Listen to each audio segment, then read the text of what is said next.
Hello students and welcome back to the science class. This is your science teacher. Hope you all are doing good. So in our previous video lecture, we were done with our first chapter, which was crop production and management. Hope you all enjoyed that chapter.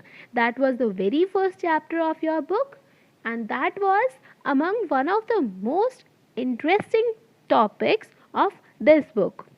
So, moving further with our study, today we are going to start with another chapter, that is chapter 2, microorganisms, friend and foe. So, here we are having two different words. One is friend and the other is foe. You all are aware with the word friend, but the word foe, it might be a new word for you. So, what is a foe? A foe is actually an enemy or an opponent. So these two words, friend and foe, these are exactly opposite to each other. So what we are going to study in the chapter? We are actually going to study in this chapter about the microorganisms, how in some way they are acting as friend to us and in other way they are acting as foe to us. So moving further and continuing with the chapter, let me first introduce you all with the microorganisms. So what are microorganisms? See, a large number of tiny organisms are present in soil, water and air. And they are so small that we cannot see them with unaided eye or without an aid, without a device. So how can we see them? We can see them only with the help of a microscope, and we are not able to see them with our naked eyes. And these tiny organisms are what? These tiny organisms are called microorganisms, and these are also called as microbes. Now the word microorganisms, that is derived from two Greek words, actually combining these two Greek words. One is micros, that means small, and the other is organismos, that means organisms. So microorganisms is a word that is derived by combining the two Greek words micros and the organismos, that means small organisms. So microorganisms are what? The microorganisms are the small organisms which can't be seen by the naked eyes but can be seen with the help of microscope.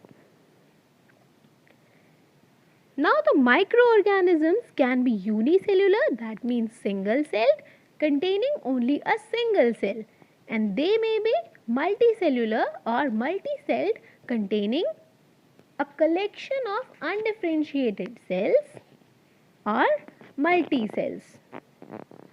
And the study of these microorganisms is known as microbiology. Now, the discovery of these microorganisms is closely related to the advancement of the microscope. How? We could know all about the microorganisms only after the development of the microscope. Before the development of microscope, we were not able to see them. We were not able to classify them. But after the development of the microscope, we could know all about the microorganisms. Now the question comes, who discovered these microorganisms first? Now when we are talking about the discovery of the microorganisms, how can we forget to name Antony van Leeuwenhoek, who is also known as father of the microbiology. He was actually a hobbyist microscopist, and he was also a Dutchman. Who is a Dutchman? A Dutchman is a member of the Dutch people. We can say that he may be a native to the Netherlands or the descendant of one. So he was the first who discovered these small living creatures in rainwater using his own microscope. And he was the first one to observe these microorganisms and describe them very accurately. One more scientist was there whose name was Louis Pasteur. He discovered the microorganisms in air, and he was the one who demonstrated that microorganisms in the air were responsible for the spoilage of the food, and he was also greatly known for the process of pasteurization, which we'll study in the higher classes as well. And he was the biologist of all time who developed various vaccines for different diseases, including rabies, diphtheria, anthrax, and many more. Then the topic comes, what are the characteristics of these microorganisms? So what are the characteristics that are shown by these microorganisms?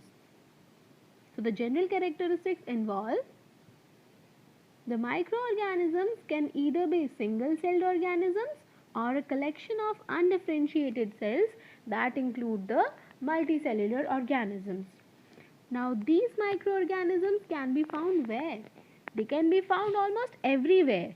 They could occur in air, water, soil, dead and decaying organic matter, and inside as well as in the body of the living organisms as well. And they can exist in any kind of temperature. They can exist in the extreme conditions of the temperature and droughts as well, in the hot water springs as well as in the deserts and the marshy lands. Now there is a very interesting part to know, that whenever the unfavorable conditions comes, the microorganisms do what?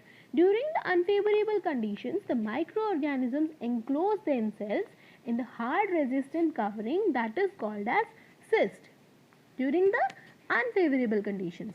And when these unfavorable conditions are over, when the environmental conditions become favorable, that particular cyst actually ruptures and the microorganisms come out of it and then start multiplying again.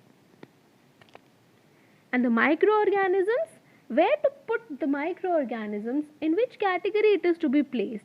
We are having 4 categories of the organisms, that are autotrophs, heterotrophs, saprotrophs or the saprophytes, and the 4th one is parasites. Now where to place these microorganisms? It is very interesting to know that microorganisms may be from any of these 4 categories. Microorganisms may be autotrophs, may be heterotrophs, may be saprophytes, or may be parasites. The autotrophs are what? Who can prepare their own food. And heterotrophs are what? Which are dependent on the autotrophs for their food and the nutrition. And saprophytes are what? Saprophytes are the organisms which are dependent on the food. They get the food from where? They get their food from the dead and decaying organic matter. And parasites are what? They are dependent on some host for the food and the nutrition. And from the chapter it is clear. We are discussing with the chapter microorganisms, friend and foe. Some microorganisms are helpful to us. In the agriculture or many industries, they are helpful to us. That is, they are acting as friends to us. And some microorganisms are acting as foe and they are harmful for us. They may cause diseases to us.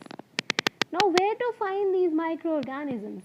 What is the habitat of these microorganisms? So, the microorganisms are found practically everywhere and in all types of environments.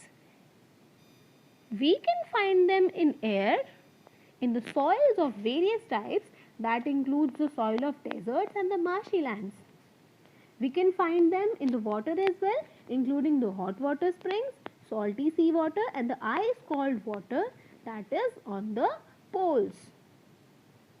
Then we can find them on the dead and decaying organic matter as well as on the surface of the body of animals, including humans as well. And we are having some microorganisms which grow on other organisms, while the others, they exist freely.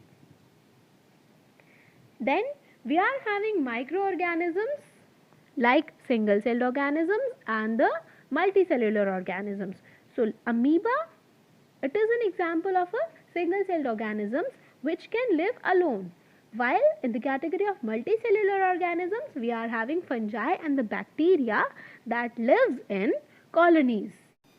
Now we are having groups of microorganisms, or we can say groups of microbes, and this group includes bacteria, algae, protozoa, fungi and the viruses. So in the further lectures we will be discussing with these groups of microbes separately. We'll discuss the bacteria, algae, protozoa, fungi and the virus part separately and in detail from the next session. So till the next session, stay safe, stay healthy, enjoy the day and have a good day. Thank you.